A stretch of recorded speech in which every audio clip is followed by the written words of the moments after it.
बिस्मिल्लाहिर्रहमानिर्रहीम। अस्सलाम वालेकुम नाज़रीन, मैं हूं आसिम नसीर और आप देख रहे हैं हमारा यूट्यूब चैनल। नाज़रीन, हमारे साथ मौजूद है मशहूर मॉर्फ एस्ट्रोलॉजर न्यूमरोलॉजिस्ट मलिक महबूब साहब। अस्सलाम वालेकुम मलिक साहब, क्या हाल है, कैसे हैं आप? वालेकुम अस्सलाम। अल्लाह का करम है। आप सुनाएं, क्या हाल चाल है आसिफ साहब? मैं बिल्कुल ठीक हूं मलिक साहब। मलिक साहब, मुझे लगता है आपकी पेशेंट को यहाँ दुरुस्त होने का ये वक्त हुआ चाहता है और अब समय आ गया है। आपने हमेशा से एक बात की है। एक तो आपने खान साहब के रिलीफ के लिए भी कहा था, आपने कहा था कि आपको जेल में भी नजर नहीं आ रहे, उनके बाहर आने के लिए अब माहौल पैदा हो चुका है। फिर आपने कहा हुकूमत एक ऐसा अचानक ऐसा कुछ होगा कि उनके पैरों से जमीन निकल जाएगी और हुकूमत चली जाएगी, चाहे बेशक उसके आसार नजर आए आपको या ना आए। मैंने आपसे एक दफा कहा भी था कि उनके मामला जो एस्टेब्लिशमेंट से बड़े जबरदस्त बने, एक पेज पर है, लेकिन आपने कहा एक पेज पर हो, दो पेज पर हो, लेकिन हुकूमत के जाने का वक्त है। अब हुकूमत के ही एक सेनेटर हैं, सेनेटर नासिर भट्ट, जो कि नवाज शरीफ के भी बहुत करीबी साथी हैं। उनका ये कहना है कि हुकूमत के खिलाफ साजिशें शुरू हो चुकी हैं। और एक और खबर जो मार्केट में इस वक्त खबर गर्दिश कर रही है, वो ये कि खान साहब को अभी ये जेल से अस्पताल लेकर आया जाएगा और अस्पताल से वो बनी गाला से वो प्राइम मिनिस्टर। अब पता नहीं कि इसमें ऐसा सच्चाई है कि नहीं है। ये खबर मैंने सुनी, मैंने आपसे कहा शेयर कर दूं, लेकिन आपने जो कहा था हुकूमत के जाने के वक्त, वो अब हुकूमत के हलकों में भी बात हो रही है। क्या कहेंगे आप? आगे आपको सितारे क्या नजर आ रहे हैं? देखें, ये तो पता नहीं किसने कहा है कि हॉस्पिटल से बनी गाला से प्राइम मिनिस्टर। ये ऐसी खबरें चलती रहती हैं और ना मैं इसके ऊपर कंफर्मेशन दूंगा और ना ही मुझे भी नजर आ रहा है। उसकी वजह ये है, मैंने कल भी बताया था कि वक्ती जायजा होता है 1 साल के लिए। लेकिन 1 साल के अंदर इम्पोर्टेंट बात ये होती है कि वो 1 साल जैसा गुजरेगा वैसे करीब करीब के हालात डेफिनेटली सेम दिखते हैं। और ये मैं सिर्फ इमरान खान के लिए नहीं है, बहुत सारे मेरे व्यूअर्स हैं जिन्होंने मेरे से वक्ती जायचे बनवाए हैं, तो उन्होंने इस चीज को वाकई फील किया है कि जो वक्ती जायचा होता है, आप नहीं मानेंगे, वो आपके बर्थ चार्ट से भी ज्यादा अच्छे रिजल्ट देता है। आप शायद नहीं अच्छा। मानेंगे। बिल्कुल, वक्ती जायचा इतना अच्छा काम करता है। आप अंदाजा लगाए ना आसिम साहब, मेरे पास खान साहब से दिया हुआ नंबर नहीं था। मैंने अपने रैंडम दिमाग से लगाया और मैं उसके ऊपर आप लोगों को ऑलरेडी बता चुका हूँ कि वो कितना एक्यूरेट होगा उसकी गारंटी तो नहीं है, लेकिन इतना पता है कि वो आपने रिजल्ट देखे हैं। तकरीबन मैं 1 साल से उसी को ही लेके चल रहा हूँ। आप शुरू से देखते आ रहे हैं कि जब मैंने मार्च की डेट दी थी, फिर मैंने आपको अगस्त की दी है। और अभी जो है मैं इस बात पे इतना इत्तेफाक नहीं कर पाऊंगा कि खान साहब वहां से बनी गाला और बनी गाला, इसलिए क्योंकि मुझे अभी अनफॉर्चुनेटली खान साहब की सेहत फौरन रिकवर होती हुई टिल नवंबर तो नहीं नजर आ रही। तो इसमें भी टाइम लगेगा, क्योंकि मैंने जैसे कल भी बताया आपको कि खान साहब की सेहत का मसला मार्च से स्टार्ट हुआ हुआ है। और इसको इन्होंने इतना डिले किया, तकरीबन मार्च से लेकर अगस्त तक तकरीबन 6 महीने इन्होंने इसको लिंगर ऑन किया है। और अभी भी हम समझे, अल्लाह करे ये एक आधे दिन में कर दें। जो हालात चल रहे हैं, ऐसे ऑर्डर्स पहले भी आए हैं, ऐसी कोई बड़ी बात नहीं है। कभी मिलने के लिए बोला था तो वो मिलवाया नहीं गया, बहुत कुछ हुआ है।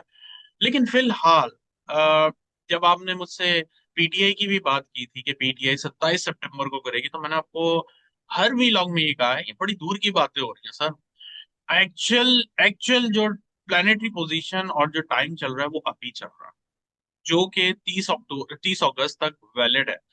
इसका मतलब ये नहीं है कि मैं ये बोल रहा हूँ कि मुल्क में मैं किसी तरह का इंतशार फैला रहा हूँ। मैं आपको प्लानिटरी पोजीशन की टाइमिंग बता रहा हूँ कि ये टाइम ऐसा है जिसमें ऐसे हालात बनेंगे। इसलिए नहीं बोल रहा है कि लोग निकलें और मतलब जो भी वो एहतजाज करें। फिलहाल के हिसाब से ये टाइम बहुत क्रिटिकल है खान साहब की सेहत के लिए भी। तो ये जो बातें हो रही हैं कि वो प्राइम मिनिस्टर की बातें बाद में करेंगे, पहले उनको रिकवर तो होने ना, जो कि मेजर मुद्दा है इस वक्त। मेजर बिल्कुल। मुद्दा जो है इस वक्त सेहत का है। अब बाकी बातें बाद में होंगी। जब सेहत है, जिंदगी है, तो इंसान बहुत कुछ कर लेगा। दूसरी बात पीटीआई की, मैंने आपको एक और भी पेशेंट गोई दी हुई है। वो ये है कि पीटीआई अभी मुझे और भी ज्यादा ग्रुप्स में दिख रही है। मैं अभी भी वापस आपको रिपीट कर रहा हूँ, नो डाउट इसमें खान साहब तो एक तरह से रिलीफ ले रहे हैं, लेकिन अनफॉर्चुनेटली पीटीआई में अभी एक बहुत बड़ा भूचाल आना है। और इस भूचाल की वजह से पीटीआई में बहुत ज्यादा अलग अलग ग्रुप बनेंगे। मुझे नहीं पता, अभी कोई बोलता है 3 है, कितने हैं, मुझे इसका आइडिया नहीं है। लेकिन जी ये 3 के मल्टीपल्स में बनेंगे, अगर 3 है तो 6 हो जाएंगे। तो प्रॉब्लम मुझे अभी पीटीआई में बहुत ज्यादा दिख रही है। ये दो बातों की वजह से मैं बोल रहा था कि 27 तारीख बहुत दूर है, बहुत दूर। बिल्कुल ठीक है मलिक साहब। मैं एक लोगों के सवालात लेने के लिए मैंने ऐसे ही खोला कमेंट सेक्शन, तो मैंने कहा वहां पे एक सवाल आया, एक डिस्कशन हुई, तो मैंने कहा मैं आपसे डिस्कस कर लूं। वो सवाल तो नहीं है किसी का, हम्म। लेकिन उसमें ये कह रहे हैं, मोहम्मद इब्राहिम साहब हैं, वो कह रहे हैं मलिक साहब से रिक्वेस्ट है कि खान साहब के बारे में खुलकर बताया करें, हमें तसल्ली हो जाती है थोड़ी सी। देखें, बात यह है कि मैं आपको अपना कॉन्फिडेंस तब बताऊं जब मैं खुद कॉन्फिडेंट। मैं कॉन्फिडेंट इसलिए नहीं हूं, मैंने आपको बार बार बताया है कि ये नंबर मुझे खान साहब ने नहीं दिया। अगर ये नंबर किसी तरीके खान साहब ने दिया होता तो मैं आपको कॉन्फिडेंस से बताता, बेशक वो गलत वो होती रीडिंग रीडिंग या वो सही होती। तो मैंने आपको बार बार बताया है कि खान साहब के लिए ये टाइम क्रिटिकल है। और मैं काफी अरसे से इसीलिए मैं चुप हो गया हूँ, आप देख रहे हैं मार्च के बाद से मैं इस पे आता ही नहीं। क्योंकि अ, बहुत सी जगहों पे फिर लोगों का काम है एक फालतू में ऐसे ही कोई कमेंट करते हैं, क्रिटिसाइज करते हैं, लेकिन वो समझते नहीं है कि हम यहाँ वर्किंग कर रहे हैं। हम लोग देख के ही बता रहे हैं, कुछ हवा में तो तीर नहीं छोड़ रहे। अब जो छोड़ रहे हैं आप उनसे पूछें, लेकिन मैं पूरी वर्किंग करके ही आता हूँ आपके पास।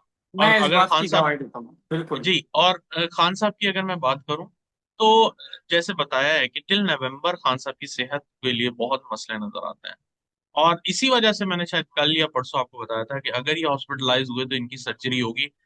वो अलग बात है कि बाहर न्यूज आया नहीं है, लेकिन सर्जरी नजर आ रही है। ये वक्ती बिल्कुल ठीक साजिश है है। मलिक साहब, बिल्कुल ठीक है। मैं अब ना एक सवाल करना चाहता हूं आपसे। जी। आपने वो मेरे देखने वालों के लिए भी बहुत जरूरी है, उसके बाद मैं लोगों के सवाल भी ले लूंगा। मुख्तसरन इस पे मुझे जी। बता दें, आपने वक्ती जायचे की बात की, बहुत सारे लोग हैं वो कमेंट सेक्शन में ये भी पूछते हैं कि जी हमें अपनी डेट ऑफ बर्थ नहीं पता। जिन लोगों को अपनी डेट ऑफ बर्थ नहीं पता, वो आपसे अगर रब्ता करते हैं, आपका व्हाट्सएप नंबर हमारी स्क्रीन पर मौजूद है, जायचे के हवाले से रब्ता करते हैं, वक्ती जायचे के हवाले से रब्ता करते हैं, तो क्या ऐसे लोगों को जिनकी डेट ऑफ बर्थ नहीं है मालूम, क्योंकि बहुत सारे लोग हैं पाकिस्तान में, आपको पता है कि डेट ऑफ बर्थ जिनको नहीं पता, और वक्ती जायचे के लिए क्या चीजें रिक्वायर्ड होती है? कुछ भी नहीं चाहिए होता। इसीलिए तो मैं डेट भी नहीं यूज करता, टाइम भी नहीं यूज करता। मुझे सिर्फ एक नंबर, रैंडम नंबर चाहिए जो आप खुद देंगे मुझे। ये चाहिए होता, दैट्स इट। अच्छा, यानी कि ये तो आपने मसले हल कर दिए, यानी कि बहुत सारे लोग जिनको अपनी डेट ऑफ बर्थ नहीं पता, वो मलिक साहब से राब्ता करके एक नंबर बताएं, अपना नाम बता दें, और मलिक साहब हम्म। उनका 1 साल के लिए जायचा बना के दे देंगे, जी जो कि बिल्कुल, काफी हद एक तक साल एक्यूरेट होगा। बहुत हद तक होता है। मैं आपको बता रहा हूँ ना, आप खुद अंदाजा लगाएं कि मैं खान साहब से मिला नहीं हूँ, आप जानते हैं। खान साहब से मुझे नंबर बेशक। नहीं मिला, आप जानते हैं। तो फिर मैं किस तरह कर रहा हूँ फिर? कुछ तो नहीं, है ना। बिल्कुल बिल्कुल बिल्कुल, आपने जो कुछ कहा उसमें मैं कहता हूँ 70 से 80% चीजें बहुत दुरुस्त भी साबित हुई हैं, बाकी जी कैलकुलेशन बिल्कुल। होती है, आगे पीछे हो जाती है। मलिक साहब, अब मैं कुछ लोगों के सवाल लेना चाहता हूँ। मोहम्मद जी। जीशान साहब हैं, 21/6/1972, माली मुश्किलात का सामना है।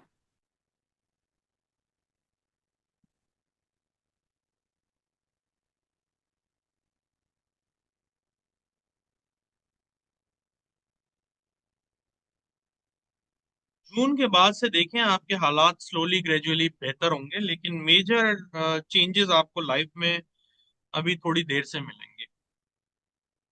बिल्कुल ठीक है। 11/4/2001, हिरा अली इनका नाम है, बैरून मुल्क जाना चाहती हैं स्टडी के लिए। वो पूछ रहे हैं कि मेरे कोई ट्रैवल नजर आ रहा है आपको मुस्तकबिल करीब में?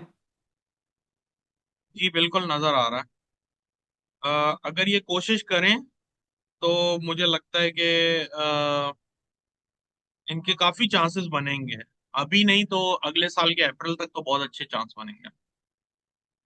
28/12/1979, गुलाम मोहम्मद नाम है इनका, और माली मुश्किलात का सामना है, और घरेलू परेशानियां भी हैं।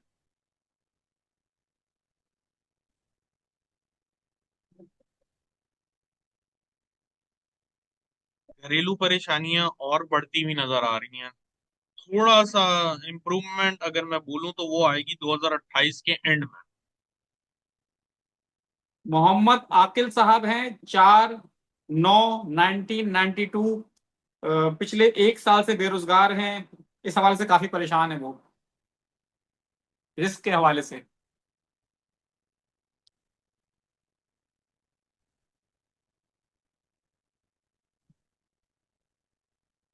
कोशिश करें, अल्लाह ताला बेहतर फरमाएंगे, लेकिन मुझे लगता है कि अगले साल के एंड से कुछ इम्प्रूवमेंट नजर आती है। बिल्कुल ठीक है मलिक साहब, बहुत बहुत शुक्रिया हमें वक्त देने के लिए। नाज़रीन, जहाँ हमारे वीलॉग का वक्त खत्म हुआ, मुझे और मलिक महबूब साहब को दें इजाजत। आखिर में हमारा वही पैगाम है, मुस्कुराएं, प्यार बांटें और अपने आसपास के लोगों का ख्याल रखें। अल्लाह हाफिज।